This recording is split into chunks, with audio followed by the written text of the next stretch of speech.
Hi, my name is Motor City Drum Ensemble. Hi, my name is Jennifer Cardini. Key areas to analytics team to create new specialty analysis.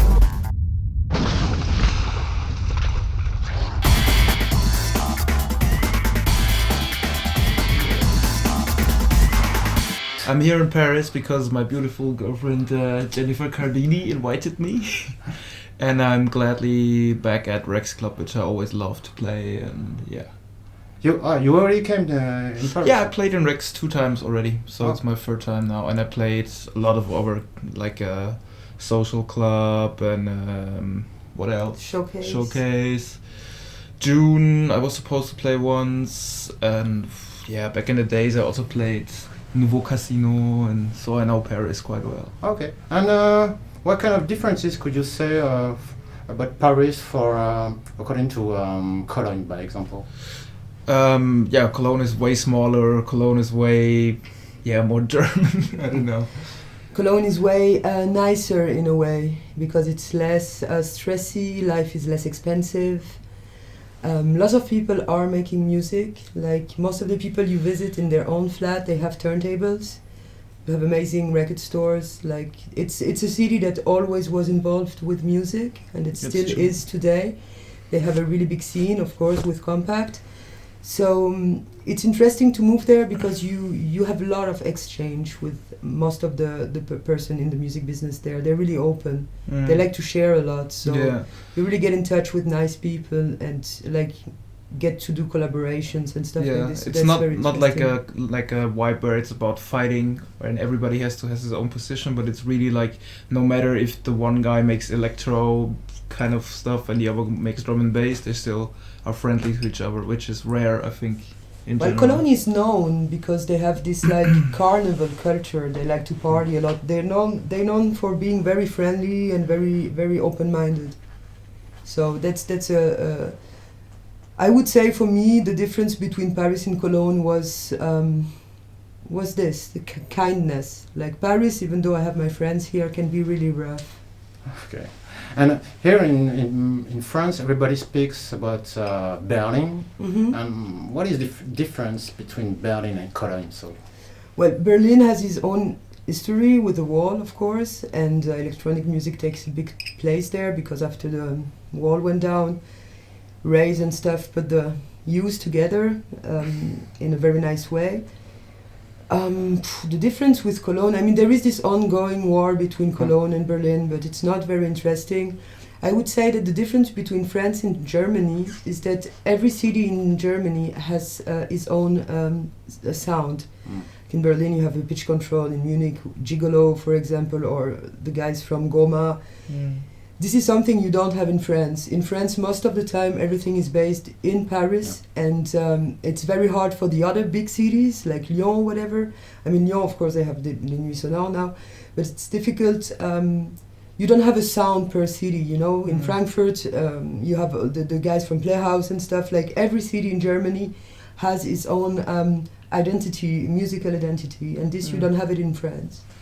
But on the same hand, in Berlin, there's way more because now that the people from all over the world move there, it's like changing a lot as well. So there's still like the labels you mentioned, like the typical Berlin stuff. There's a lot of unemployed DJs But there as well. and it's like really, I mean, Berlin is probably the only place in the world where you can move, and it's like for capital, it's insanely cheap still. Yes, it's the And cheapest capital in Europe. Actually, and that's good for the art, but at the same time, if there's too many people, then even if it's really cheap and you earn like 10 euros for DJing, then you can't survive, you know. So it's a little, I think the days of moving to Berlin and being like super charmed and everything is easy, they are definitely over because now there's so many people, so many artists there that it's a struggle again, you know. So okay. Thanks for this feedback. it's a lot of parties. I mean, I could not live there because it's I too would much. go out all the time. I would not go on with my own life. So Okay. And to come back for your things now in Paris, you got some other events in France. You're gonna play. Yeah, I'm gonna play next weekend at the Transmusical Festival in Rennes. And other than that, I think I think there's something planned for early next year, but I'm not really sure which cities right now. I mean, there's so many stuff in my head with touring that I can't remember every single gig. But definitely France has been really great this year, and I'm really grateful because it's nice to have a change from the usual gigs and just play in different countries as well, you know. So. And you know a little bit about Transmusical? Just that it's a very important festival for France, that it's big. Very old festival. Yeah, and like the guy that organizes is like has been there forever and like is still very involved. So yeah, I really appreciate like dedication, and that's one They have a dedicated guy. great programmation since years. So yeah, that's gonna be great. Okay, cool. Yeah. And to come back to the party for tonight, the party is called Face to Face, and Face à Face en français. Did you have already some gigs together before? No, it's the first one. Yeah, it's the Yeah. first one The actually. first one. They were very excited this morning, like Yeah. calling us and like being like 8 years old, like yeah, we're gonna play together. That's so cool. No, it's funny because it feels like we know each other for so long already because we're quite close, but it's really not that long if you think about it, right? Since you moved to Cologne. Yeah, but actually, it's just the vibe has always been really nice, and like when I heard her DJing actually at Social Club when Yeah. you played, you remember? Yeah. It was when I played so showcase. Showcase. Like we yeah, met, and I we really played liked it, several so- times in Paris, but not together. Yeah, and the same night, like we were just supporting Yeah. each other. So yeah, and I always really liked her, like the more darker vibes when you play, you know, like Yeah. that Social that night was really cool. So Very slow, dark stuff. yeah, and I think it's gonna be a nice match. Okay. I think And- so. And Jennifer, you're a resident at this party. Yes, since many years. And were you involved in the choice of Danilo to play? Well, yes, actually. Like, I don't want to sound. Yes, of course. I mean, Remy wanted to do a face à face, and he asked me who I would like to do it with. And as we never played together, and since we met, we were just like, hey, let's do Rex together. So, yes. Okay. And to describe the event on a famous social network, it was written that it's an unexpected encounter between Chicago house and techno. Well, I would say that's bullshit. I'm sorry, but I mean, It's people from the Rex you Club who play wrote that. techno, and I I play mean, techno. you play techno from Detroit. Yeah, well, I I play. mean, techno is but- so you can put lots of things in techno. Like I think we connect on the Detroit techno stuff a lot. But also Chicago house. I mean, it's not Yes, completely and bad. like I love Chicago house as well, Yeah. and so do you. And I love playing disco as well. But maybe tonight I'm gonna be a little. I don't play so much disco. Uh, We have some connection points like Yeah. Theo Parrish and Moody Man, yeah. Drexia. Yeah, stuff like this. Yeah, we have some good connection points. And in connection, in your own evolution, both of you, now you got a kind of style, if you can say that. But before you didn't have the same style. You played Jennifer, for example. You played rather Detroit and Detroit techno before, and now you play more German minimal. And you played more new jazz on left field sometimes, and Mhm. now. Which is actually not really true because I started playing house, but then I got interested in this whole new jazz thing because for me house got a little boring, but it was like 10 years ago. But I always still kept playing like the old Paul Joey records or whatever, New York house, Carrie Chandler, stuff like this. And at some point I got bored of broken beats again because it was only repeating itself, so I started playing those more again. So I would never say like I mean I've had this exact DJ style already like years ago, but it's just that I'm not recognized for it, you know, because when I was booked back in the days, I was playing maybe more broken beats, but yeah, it's still the same me. Yeah, I would say for me it's a little bit the same. Like, of course, I started with the Detroit music, but even though I went to more like Cologne sound and more like minimal sound, I never stopped playing the records I really liked. I mean, I'm not. I don't really like to be put in a box where all these I have boxes like suck anyway. a you know, definition like- of, you know, like I'm not a minimal DJ. Like, and I play house stuff. I play very old school stuff, like Kenny Dope stuff, and in the same time I can play like old Kenny Larkin stuff. I mean, it's not. And I'm gonna play Rebellero, the new album, for example, or Super Preacher stuff.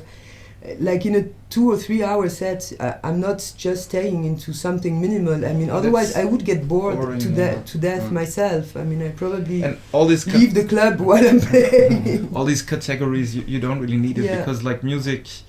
I mean, if a DJ is only playing the same kind of stuff, then everybody's getting bored after a while, you know. So I think we have the same output, which is like most of the. We just play the music that is touching us on an Yeah, emotional exactly. level. And for me, I mean, if like tonight, I'm probably, because we're gonna do a little more back to back and stuff, we're gonna keep it a little more steady. But like with the right crowd, for example, something like Southport Weekender, I will play everything, you know, even spiritual jazz or whatever, you know, like just really go far everywhere. And that's what I believe, you know, everybody should look at music, like, because there's not only good stuff within a certain genre, you know, because it all influences each other, and there's no minimal without Detroit, there's no Detroit without Chicago house, there's no Chicago without jazz. Yeah, it all so, goes together. So yeah.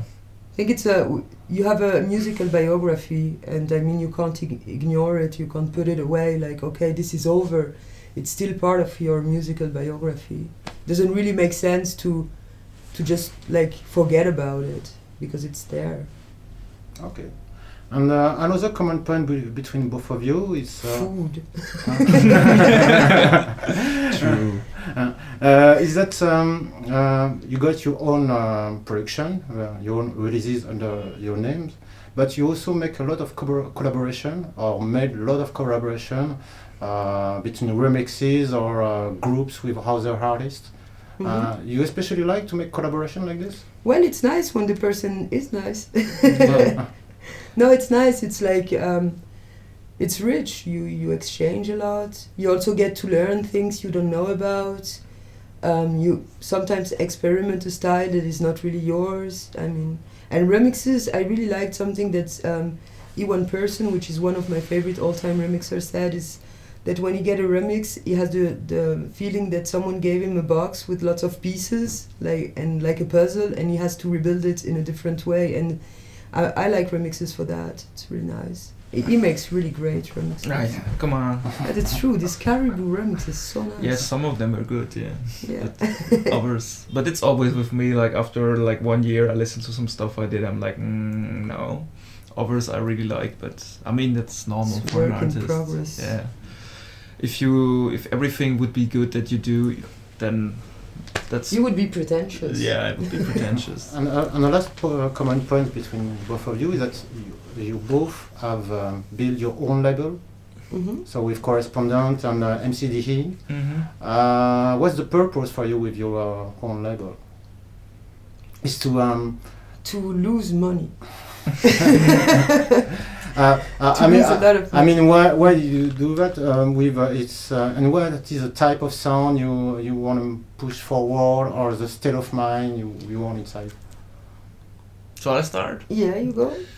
Well, the funny with my label, the funny thing was that like when I had this one Raw Cut, this volume, the first one, no one really wants to do it, you know, because they thought, that's like so old school, I don't know if this will work. And so I really had to force my label partner kind of also to really do it, you know. And then thankfully we got to have some support with the Rush Hour guys from Amsterdam, and they really liked it. So we just said, okay, let's try, you know. And then it went really, really good. And yeah, I was really happy that I could tour a lot again, and also to see that like the DJing I did at that time, or like the style I represent, that it really came back, you know. Because back then it was really unusual to hear any vocals or any vocal house stuff or whatever. And yeah, so that's also the stuff I want to push forward again. Just in general, more musicality in music again, you know, like not just drum machines or whatever, but also like vocals and just the sound of it. You know, it needs to sound a little more alive than the flat Ableton kind of aesthetic. You're never gonna get a sponsoring. Well, it's not the program, but you know what I mean. You I know. So. I'm just kidding you. Well, for me it was like I've been running this correspondant party at Rex now since I think like 10 years, and I've met so many great people that played so many great records that I thought that it would be nice if something was staying after the party. So like most of the people I asked to release the first records are people that played with me in the party, and also I don't know, it was something that I wanted to do since a very, very long time. I think it's always hard for people to, like, you send music and I guess, you know, like you're just waiting for an answer, and I think it's nice to be the person who give the answer sometimes. I mean, I receive really amazing demos, and it's like it's really cool to work with people. Something new for me, and I really like it. Like all the excitement when you get the demo and you go to the mastering, and then you get the record and you listen to it, if the sound is good and stuff. I like all the process. Also, I started mixing records again, and it came in at the same moment. Like I was at Compact listening to music, like listening to vinyls, and it just came like this. Then I called Michel at like 9 o'clock in the morning. I want to make a label. Okay. No, I don't know, it was kind of logical.